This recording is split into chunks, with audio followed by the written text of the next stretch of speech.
Assalamualaikum warahmatullahi wabarakatuh. Perkenalkan, nama saya Indra Maulana dari kelas PJKRD dengan NIM 20031501088. Pada video kali ini saya akan mempresentasikan sedikit materi atas PowerPoint yang saya buat dengan materi tahap-tahap dan teori belajar motorik. Belajar motorik, beberapa ahli sependapat bahwa belajar keterampilan motorik berlangsung melalui beberapa tahap. Motorik merupakan media dalam mempelajari pendidikan jasmani dan olahraga. Oleh karena itu, tahap-tahap belajar yang dilakukan adalah sama dengan orang belajar keterampilan yang lain. Tahap-tahap belajar motorik terbagi atas 3, yaitu yang pertama tahap kognitif. Tahap ini merupakan tahap awal dalam belajar motorik. Pada tahap ini seringkali terjadi kejutan berupa peningkatan yang besar bila dibandingkan dengan kemajuan pada tahap-tahap berikutnya. Gerakan yang diperagakan atlet memang masih kaku dan kurang terkoordinasi, kurang efisien, dan bahkan hasilnya kurang konsisten. Pada tahap ini, siswa berusaha memahami bentuk-bentuk gerakan yang dipelajari. 2. Tahap asosiatif.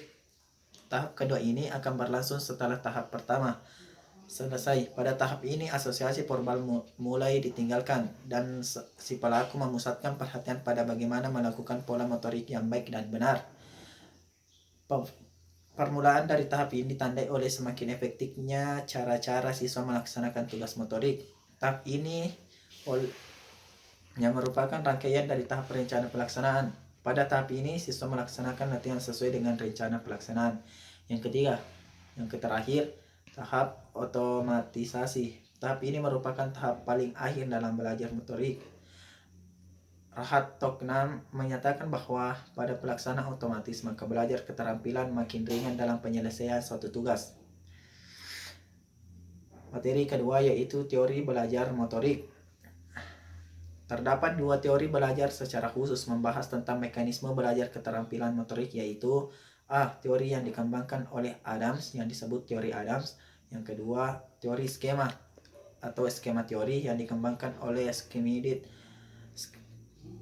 Teori yang pertama, teori Adams, pada tahun 1971 mengembangkan teori belajar motorik yang disebut dengan teori jalur tertutup. Ini menyatakan bahwa proses belajar motorik berlangsung pada jalur tertutup. Maksudnya, umpan balik dari anggota badan yang terus-menerus selama latihan merupakan sumber koreksi utama untuk kebenaran suatu gerakan. Teori skema atau skema teori. Schmidt pada tahun 1988 menyatakan telah mengembangkan teori skema yang memiliki konsep dasar bahwa proses belajar motorik berlangsung pada jalur terbuka, tetapi tetap mengakui adanya proses kontrol jalur tertutup atau tetap mengakui pada teori Adams.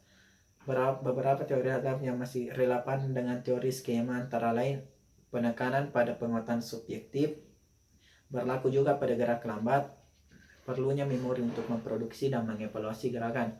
Baik, hanya itulah yang sempat saya sampaikan pada materi kali ini. Lebih kurangnya mohon dimaafkan. Wabillahi taufiq wal hidayah. Wassalamualaikum warahmatullahi wabarakatuh.